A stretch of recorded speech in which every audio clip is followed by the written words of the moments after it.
Ooh, shit was too bad. Hello guys, welcome back to my channel. So the title of today's video, I'm gonna be talking about my birth experience. I also wanted to do this video to give y'all like information or tips or whatnot if you do have a C-section, because of course when you get pregnant, your first thought is, you know, everything's gonna go smooth and you're gonna have a normal birth or vaginal birth. And for some cases, it's not like that. For my case, since I got pregnant till 8 months exactly, my pregnancy was healthy, I was healthy, baby was healthy, like everything was going perfectly fine. And everything literally switched like in a snap, de la noche a la mañana. Everything just completely changed for me. And it's crazy because in my head, obviously I had the thought of going into natural vaginal birth and I didn't. So I wasn't prepared for anything. If I had a C-section, I wasn't mentally prepared, I wasn't physically prepared, I wasn't like, her room was like, I was not prepared for nothing. Anyway, so I went ahead and asked you guys to ask me some questions on my Instagram and on my Facebook if you had any questions about C-section or how did my recovery go or postpartum stuff or anything like that. But I'm gonna tell you my story first, and then hopefully in my story I answer y'all's questions. If not, I'll answer them at the end. And this video is like fucking long overdue. Like, she's already 6 months and I'm just now doing this video.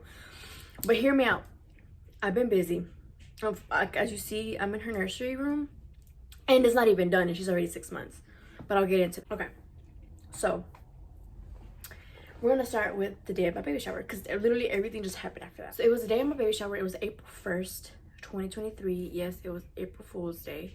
But I had my baby shower April the 1st.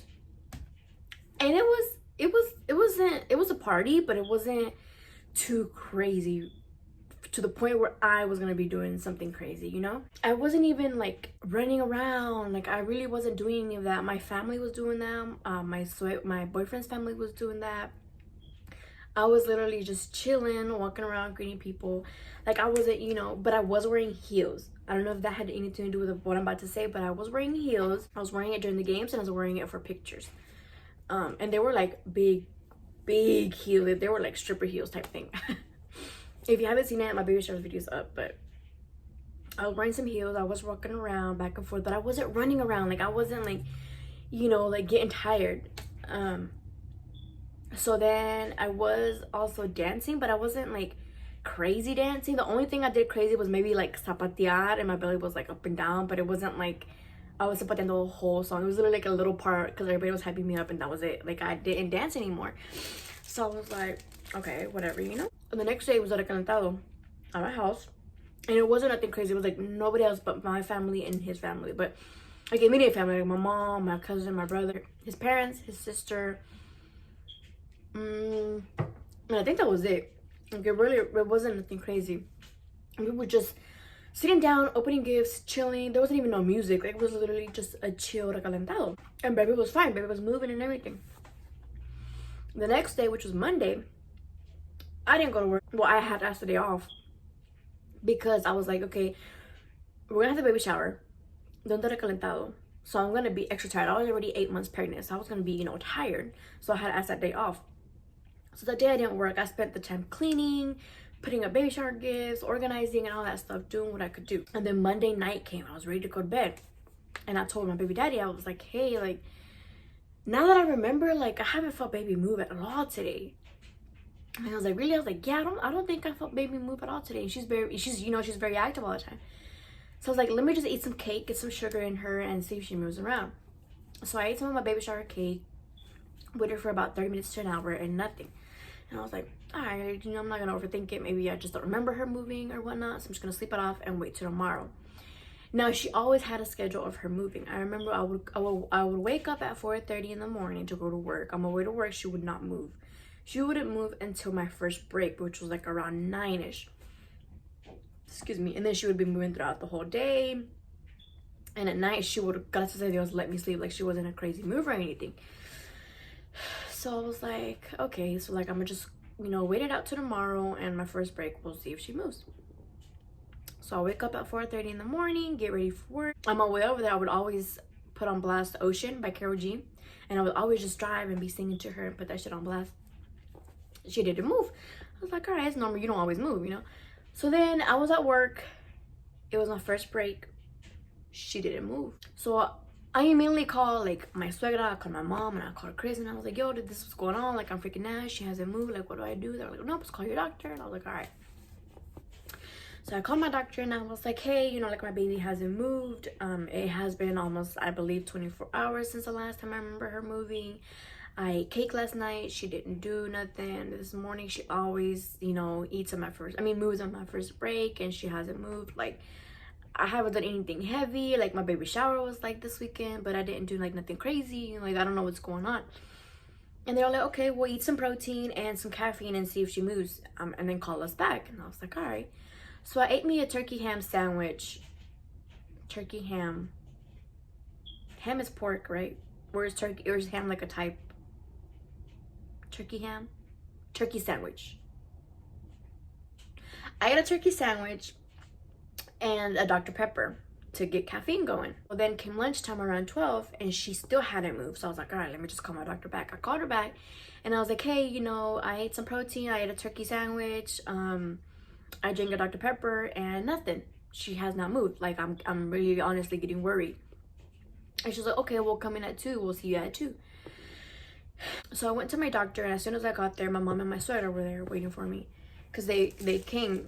Chris didn't go because he was working. And I was like, well, you know, maybe it's nothing. You know, I don't want you to miss the whole day of work if it's nothing, you know. I was like, so just hold on. Keep your phone on your hand. But just, you know, just hold on.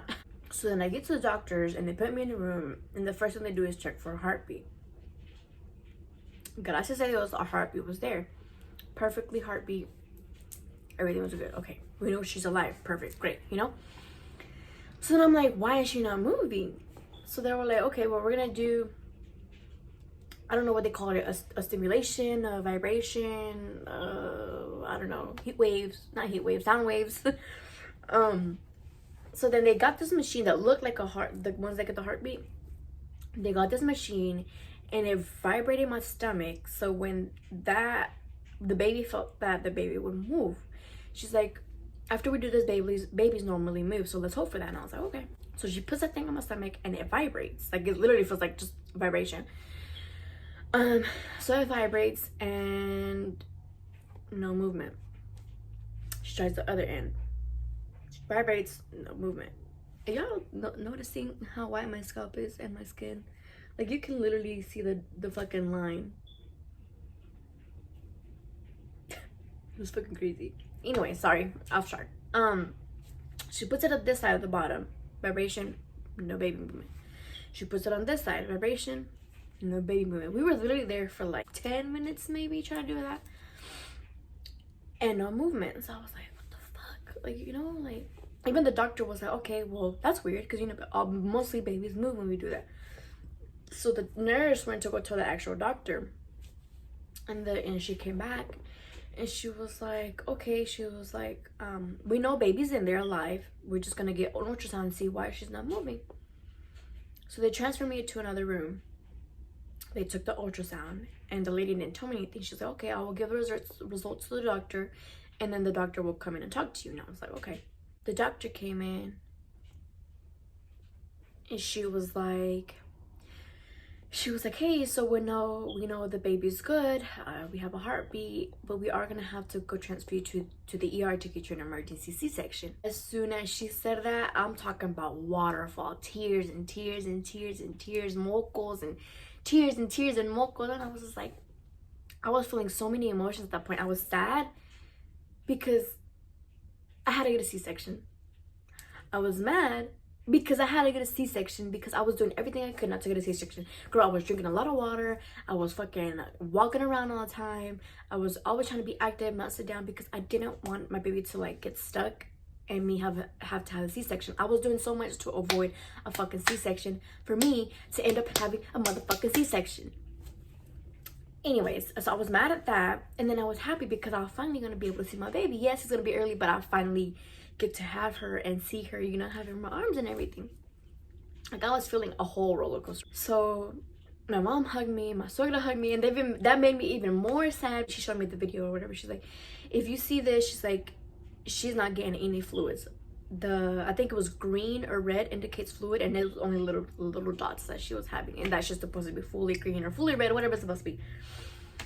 And I was like, what the fuck? Like, what did I do? Like, I know I drank a lot of water. Like, it wasn't because I was dehydrated, or was it my baby shower, or like because I was wearing heels, because I was dancing? Like, what was it? You know, what caused it? And she couldn't tell me. She said that as soon as I had my baby, like, they were gonna take my placenta and examine it. And that made me even more mad, sad, because I had planned to keep my placenta and turn that into pills. I don't know if y'all seen that. I think it's called, I don't know, it's a pink logo, something moms or something, where you give in your placenta, they clean it and turn it into pills. You know what I'm talking about? I was supposed to do that with my placenta, but now since they were gonna take it and do everything with it, and I was like, what the fuck? Like, you're ruining my plans, you know? So then I was crying so bad, and my sister was like, you want me to call Chris? And I was like, yes, you know, like, I'm about to have this baby, like. And then I got mad. I was like, Chris isn't here. Like I need Chris. You know, like, this is happening to me. I received this news and Chris ain't here. Chris is at work. Like, what the fuck? But then I was like, I told him not to come. Like, it's okay. Like, not, what if it was nothing? But it is something. So I was like, you know, my hormones were everywhere. I go to the hospital. It was my mom. It was my mom, my suegra, and my suegro. And we were just waiting for Chris at the lobby. And it wasn't like emergency, like, oh, I need to go, like, I can wait for Chris. Like, I obviously could wait for Chris. So I was there in the emergency room. Then Chris got there, and as soon as he got there, he hugged me. I cried again.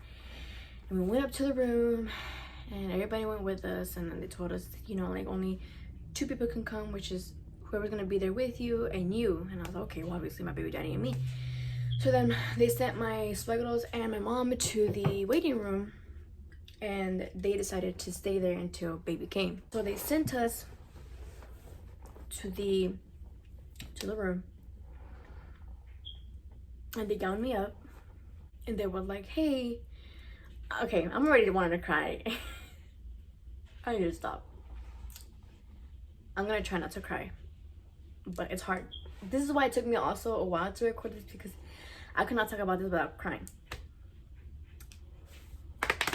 Anyways, okay, so the doctor came in and was like, hey, he was like, so you were sent to have an emergency C-section because your baby's not receiving fluids.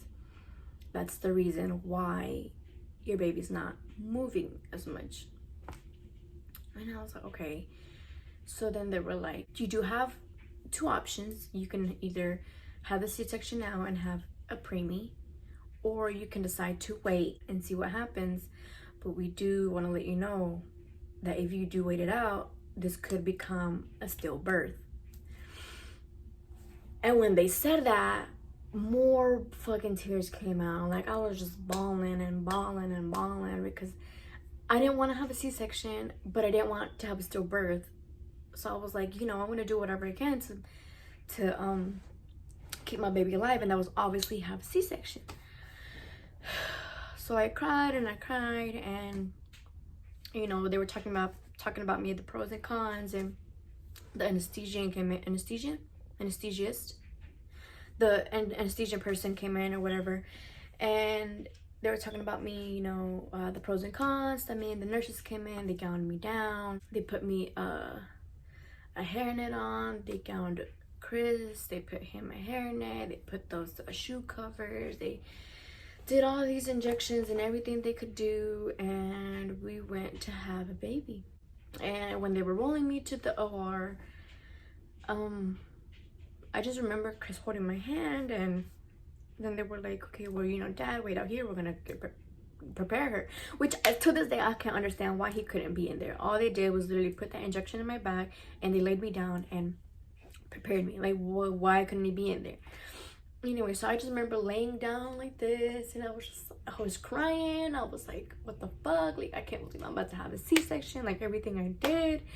And I ended up having a C-section, and I'm like, what the like, at this point I'm just crying, because I'm sad, I'm mad, and I'm happy.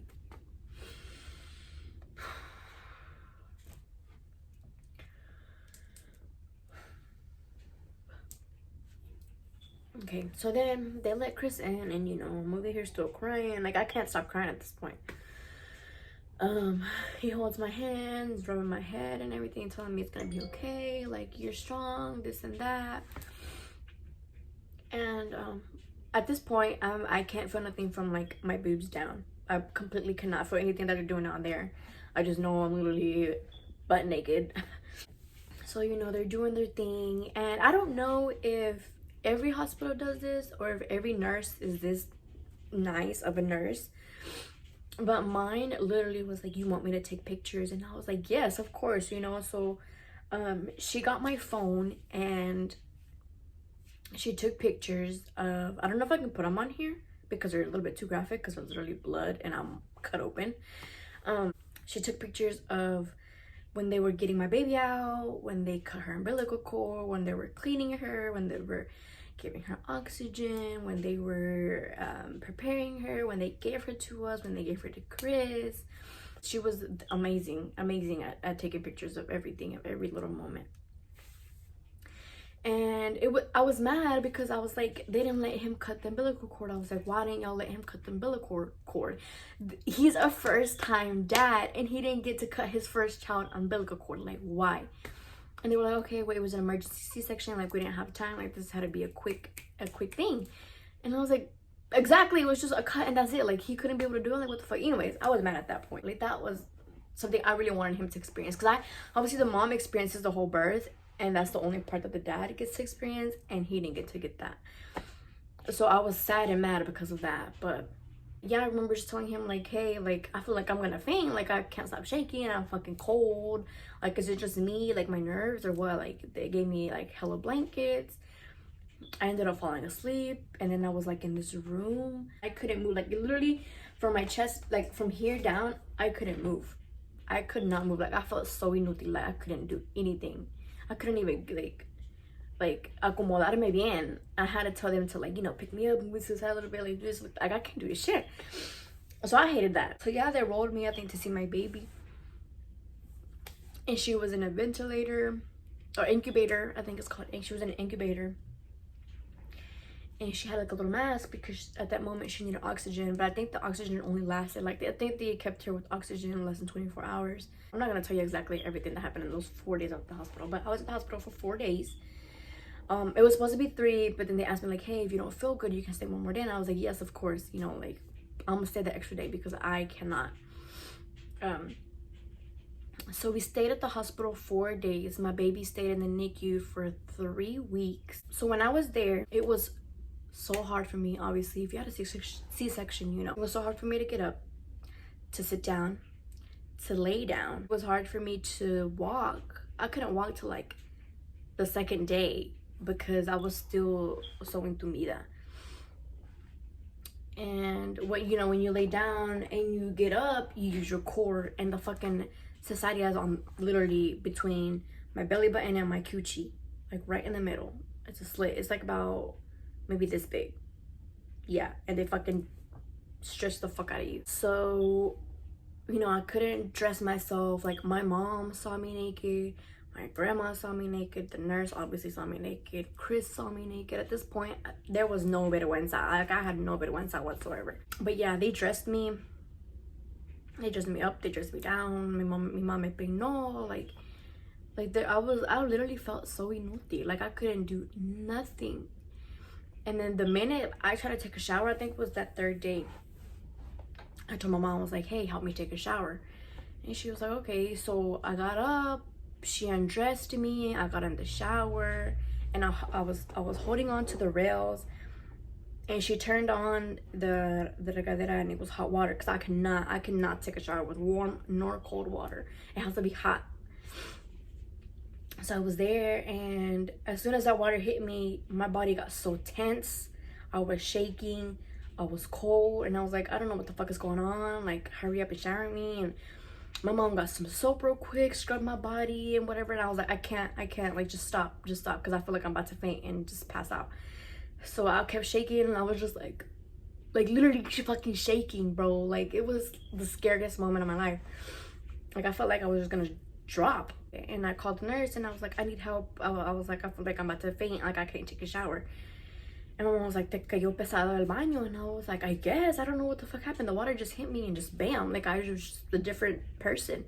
So they got me, me arroparon. My grandma held me.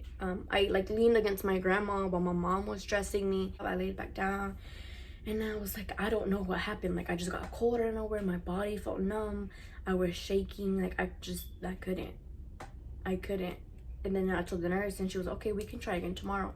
If that happens, we'll run some tests. If it doesn't, then, you know, just me cayó pesado el baño. So we tried again the next day, and of course, everything was fine.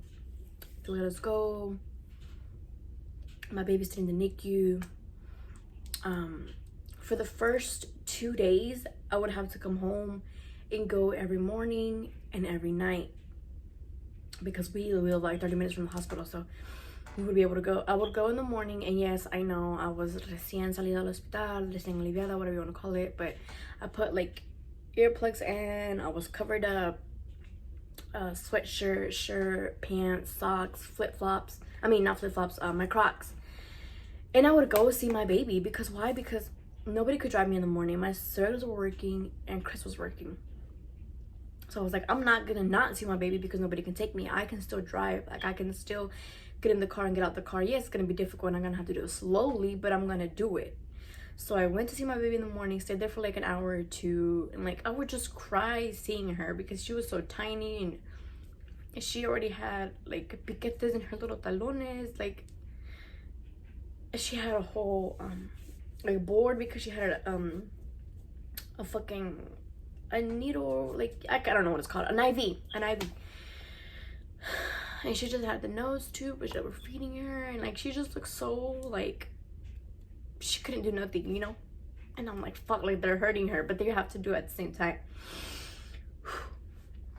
So I was there, and I would sing to her, I would talk to her, I would play Ocean because I would always play that for her when, on the way to work. And I would come back, I would try to finish washing all her clothes that she got for her baby shower. She would organize her nursery, and keep in mind, I couldn't do much because I would easily get tired. I can't lift anything in the lavadora. I couldn't like bend to pick up the dryer, and I couldn't like go over to pick up the clothes from the washer. Like, I really couldn't do much, you know. So I would do what I can, and at night when Chris would get home, we would eat, and then we would go see baby, and then we'd be there for like an hour or two, whatever. We did that for 2 days. On the second day, one of the nurses was like, you know, you can ask for a room to sleep with your baby. The only downside is that you won't have a camera, because when baby's on the NICU, there's a camera on top of the incubator that you can see from your phone. So like anytime you're not at the hospital and you want to see your baby, you can just open the app and it'll show you the camera that's on your baby, so you can see like anytime your baby or whatever. So like if we transfer her to the room, you won't have that, but you'll be able to see her anytime, or you can stay there the whole time with her. It's basically like a patient room, but we'll put the baby in there. It's just to have the same NICU care. It's just a whole room for y'all to be there with her, because you obviously can't stay in the NICU. And I was like, yeah, like fuck that, you know, like fuck the camera. Like, I'm gonna stay with my baby. Like, I'm not working. The stuff at home can wait. Like, I'm gonna stay with my baby, you know. Like, I don't, like, it hurt me leaving the hospital every time, so I was like, I'm gonna stay with my baby. So she was like, okay. She's like, well, we don't have any rooms right now, but when we do, we'll put you on the list and we'll call you. And I was like, okay. 2 days later, so already 4 days that I left the hospital, they called me. They were like, hey, we have a room.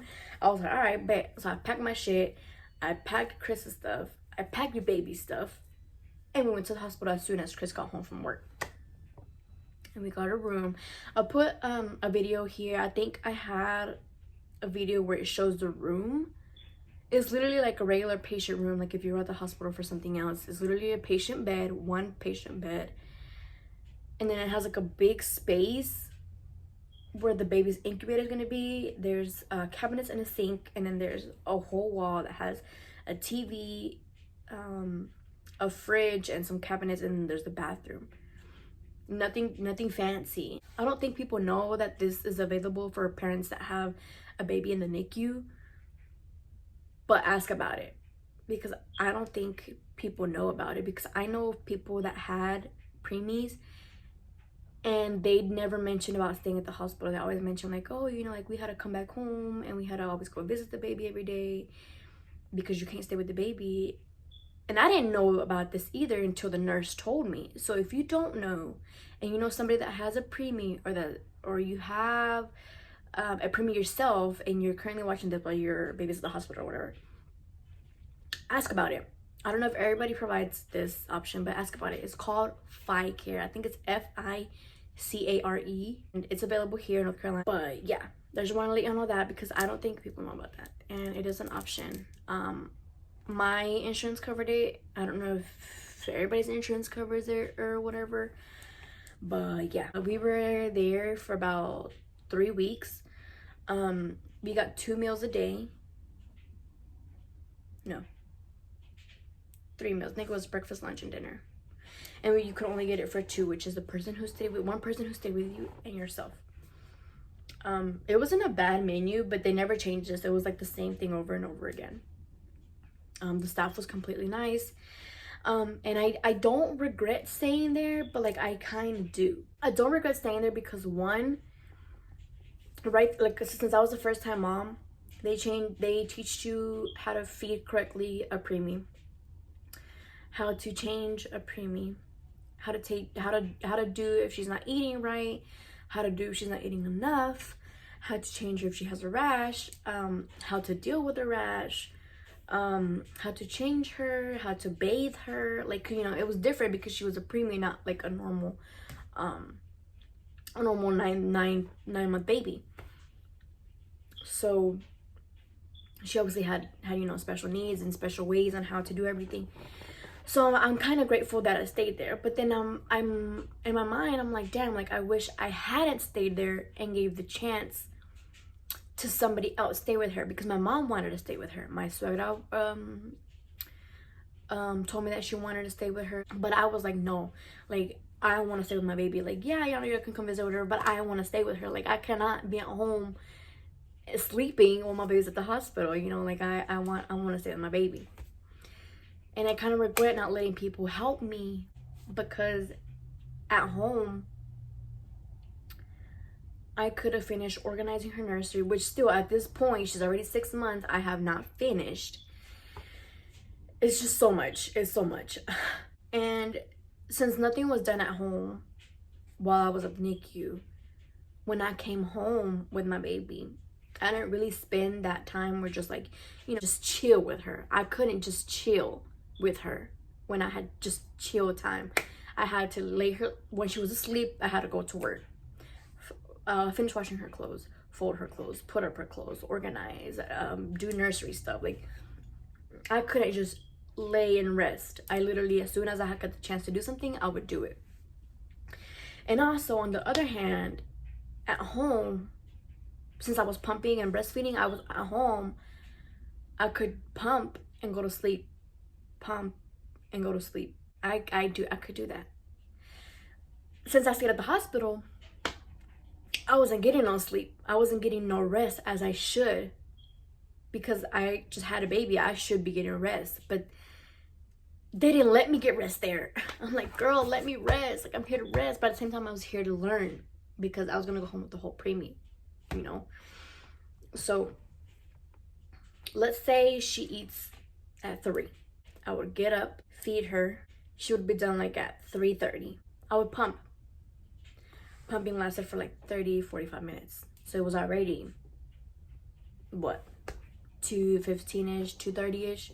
I would go back to sleep. I would sleep for like an hour or something, because I had to get up 30 minutes before baby got up, because I had to pump every 2 hours. So I would get up, let's say 5:30, pump. But by the time I finished at 6, by the time it hit 6, baby already had to eat. So I couldn't go back to sleep. I had to get up and feed baby, and then go back to sleeping a little bit, and then get up to pump, and then again. Like, it was a whole routine. And I got to one point when I was just be so angry, so mad, because I couldn't rest. But then I didn't want to go home because I wanted to be with my baby. So I kind of like regret not letting people stay with baby and me go home and rest. Like I kind of regret that a little bit, but it's whatever. I can't go back in time, so it is what it is, you know. That was how my birthing went, and to this day I cannot get any sleep. I only breastfed her till about 2 months. After that I was like, you know what, I'm not even producing that much milk. One, because I'm not pumping as I should. Two, I'm not gonna pump as I should because I need fucking sleep. Okay, so they tell you rest, right? Rest so you can produce more. How the fuck am I gonna rest when I have to breast pump, feed, do what I gotta do for a little bit, breast pump, feed baby, do what I got? Like, I can't. I don't have time to rest. And at the hospital, y'all motherfuckers didn't let me rest. So how the fuck you think I'm gonna produce milk if I don't get no rest? You know what I mean? Anyways, I was like, you know what? I was producing only like 2 bottles the whole day. So I was like, I'm just gonna stop. Like, I don't have the time. I don't have the energy to be pumping. So I'm not gonna do it. That was my birthing experience. That's why she's a preemie, because of that situation that she wasn't receiving fluids. If you were wondering why she was born early. But yeah, I'm gonna go to answering the questions that you asked me, just in case I didn't answer them in the video. So the first one was, how did you feel about having a C-section? I think I answered that. I was happy, mad, sad. Girl, I had all the emotions. And how was the recovery? Like I said, the recovery was hard. It's the easy way of giving birth because you don't feel the pain, but the recovery is 10 times worse. Second question, what are some tips for the healing process? How was the healing process for you? The healing process itself, I think mine was pretty easy. My doctor did an amazing job.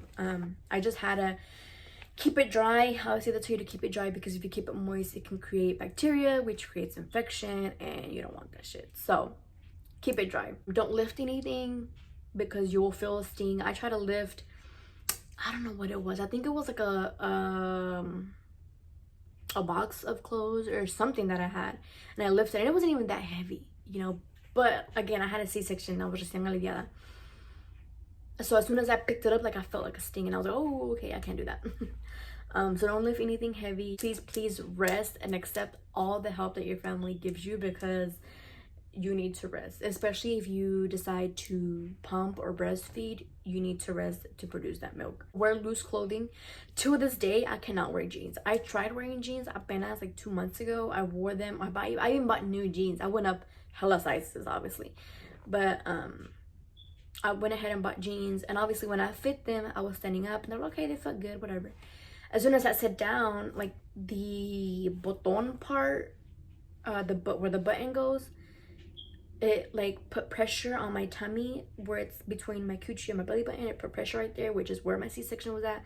So I still, at this point, she's already 6 months, at this point I still cannot wear regular jeans. I'm always in stretchy pants, leggings, biker shorts, pajamas.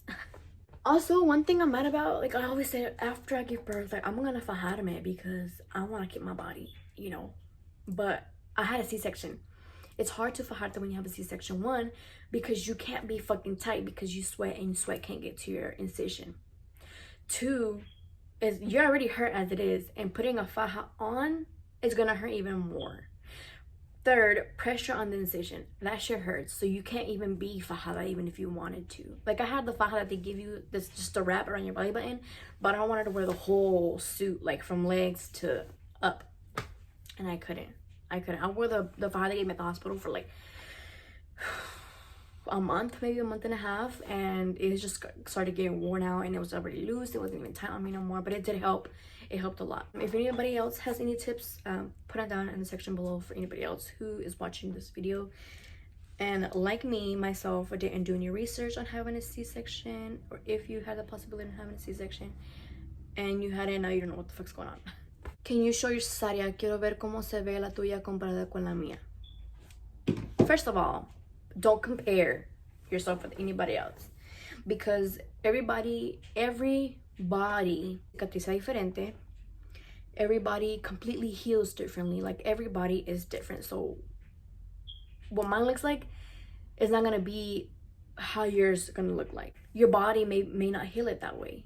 Your doctor may not have done a good job.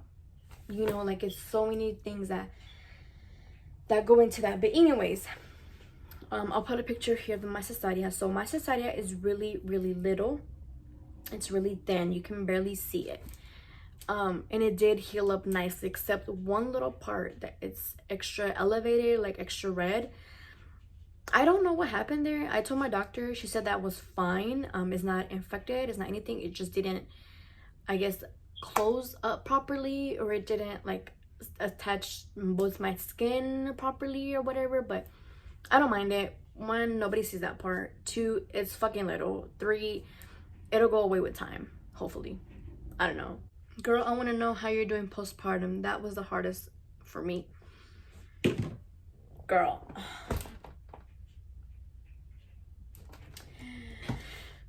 It's hard. It is hard. I didn't go through postpartum till she was 4 months. I didn't feel any symptoms of postpartum. Like, I was happy. Like, I was, you know, just going through my day. Like, I didn't feel any bipolar issues. I didn't feel sad. I wasn't crying. Like, I didn't feel any postpartum until when she was 4 months. I started feeling off. Like, I sensed it coming. I saw myself that I was getting mad a lot. Like, I was bipolar. Like, I was getting mad and then happy and then mad again. I felt sad. I wasn't crying at this point, but I did feel some days sad. Like, some days I was down, and then bam, it just hit me. Like, it just hit me because I was going through some rough paths with my family, but at the same time I was going through postpartum, so it just combined together and it hit me. I kept crying. Like, there was literally that whole week before I went to get help, there was a whole week where I was depressed. There was not a day that whole week that I was not crying. I couldn't focus on my work. I didn't want to be with my baby. Anything that my baby did, I would get mad, and then I'd go back to crying because I felt that way towards my baby when she literally had nothing to do with it. Like, she doesn't know what's going on. Like, she doesn't know, you know, like, why am I getting mad at her? You know what I mean? Like, I felt so bad that I was feeling that way. And it's hard, and I'm so glad that I had that support system with me, because if it wasn't for my family and his family and him, I don't know how I'd get through it.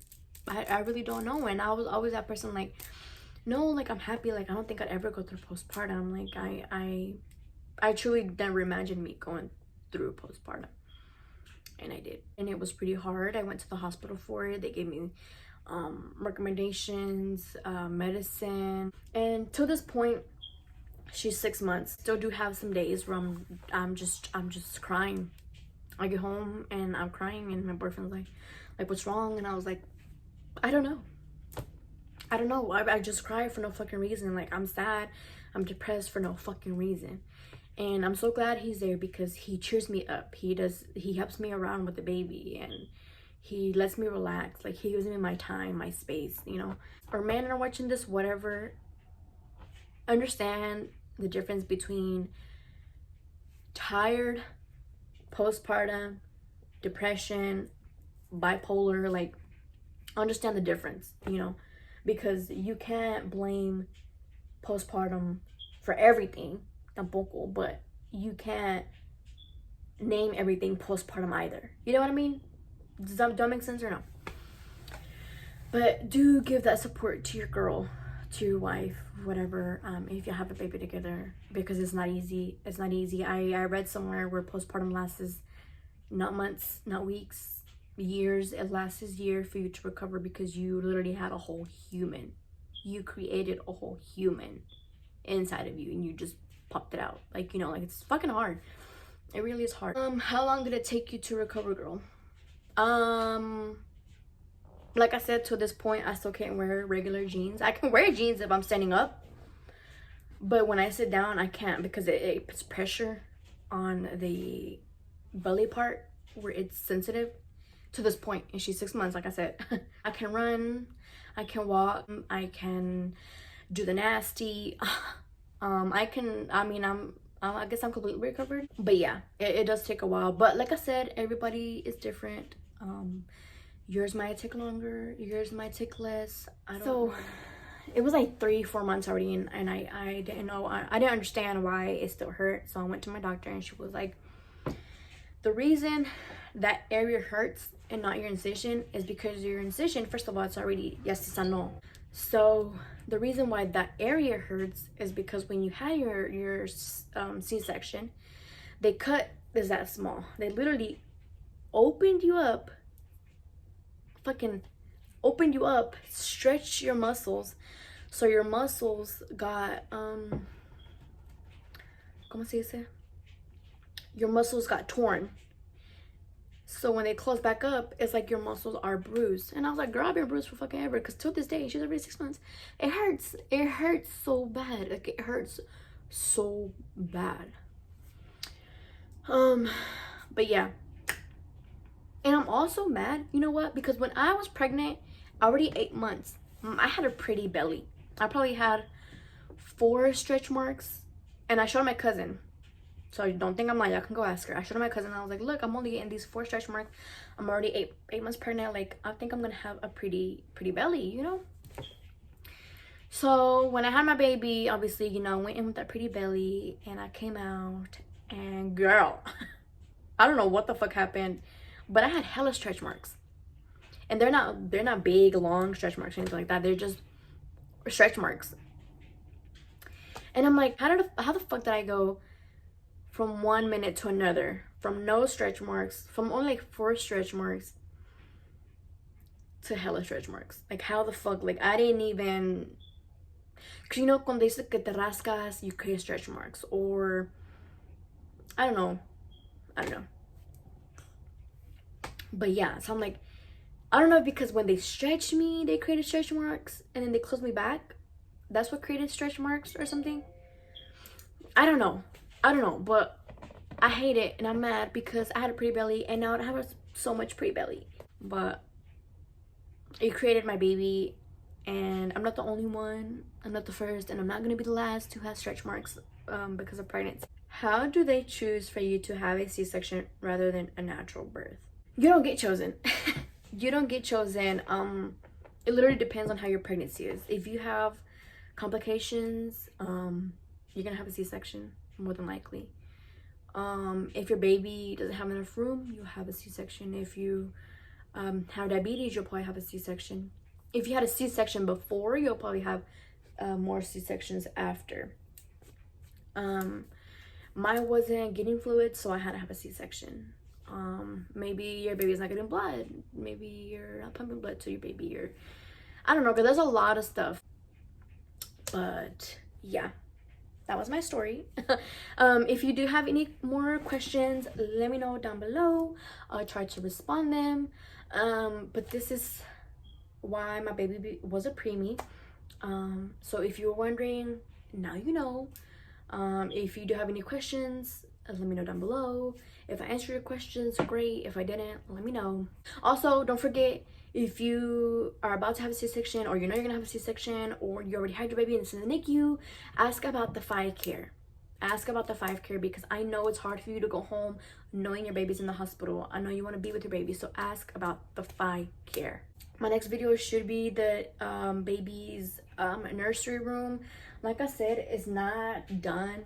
It's not even near done. If y'all still want that, let me know. Comment down below if y'all still want me to do that nursery tour. Because if you don't, I'm also down, because that's gonna put pressure on me to start getting shit ready, and it's hard. She's already 6 months. And she don't sleep here. She sleeps with us in her bassinet in the room. So this is more like where we make her sleep, on the rocking chair, or where she plays, where she has all her clothes. She'll probably use this room when she starts sleeping alone. But other than that, yeah, I will see you in my next video. Bye.